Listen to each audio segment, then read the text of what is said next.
আমরা যে ইংলিশে কথা বলবো, কথা বলার জন্য তো সেন্টেন্স প্রয়োজন হয়। তোমাদেরকে এই কোর্সের মধ্যে কি করানো হবে?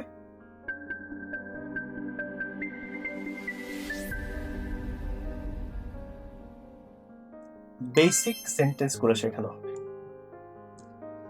প্রথম দিকে বেসিক সেন্টেন্স শেখানো হবে। এই বেসিক সেন্টেন্স গুলো শেখাতে শেখাতেই ওরা ইংলিশে কথা বলা শিখে যাবে। আর এই বেসিক সেন্টেন্স গুলো যখন ওদেরকে শেখানো হবে, কিভাবে এগুলোকে অ্যাপ্লাই করতে হয় টিচাররা ক্লাসে দেখাই দিবে।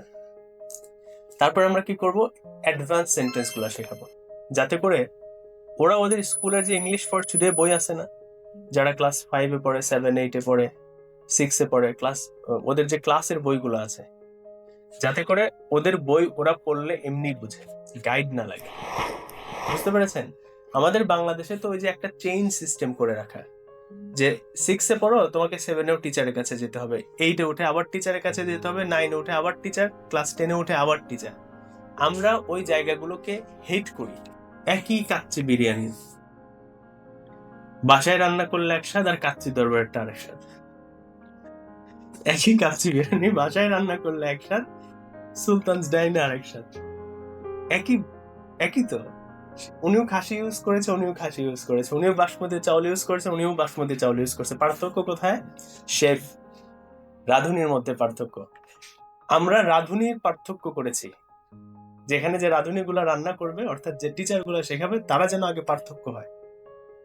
এই জন্য প্রথমে বলছিলাম যে সাপুরে সাপ খেলা শেখাইতে পারে, কামার কখনো সাপ খেলা শেখাইতে পারে না। এই যে আমরা ওদের বেসিক সেন্টেন্স যখন করাবো, এটা করাতে করাতে ওরা যাতে ইংলিশে কথা বলতে পারে সুন্দর, এই জিনিসটা। আর এর মাঝে আপনাদের সাথে হয়তো বা একসময় আমার দেখা হবে, বা অফিস থেকে আপনাদেরকে ফোন দিবে ওরা, আপনার বাচ্চারা যে ল্যাঙ্গুয়েজ ক্লাব, ফ্রাইডেতে আমরা ফ্রি ল্যাঙ্গুয়েজ ক্লাব দিই, এটার জন্য 1 টাকাও পেমেন্ট। তো ফ্রাইডের যে ফ্রি ল্যাঙ্গুয়েজ ক্লাব, এটার জন্য কোনো পেমেন্ট নেই। সো ওই ক্লাবগুলোতে যেন ওরা আসে, এটা একটু এনশিওর করবেন। তাহলে দেখবেন যে এখানে দাঁড়ায় ওদের কথা বলতে কোনো অসুবিধা হবে না। প্রথম দিকে এখানে দাঁড়ায় কথা বলতে সমস্যা, আস্তে আস্তে আস্তে আস্তে হেজিটেশন গুলো দূর হয়ে যায়। এই হচ্ছে বিষয়টা।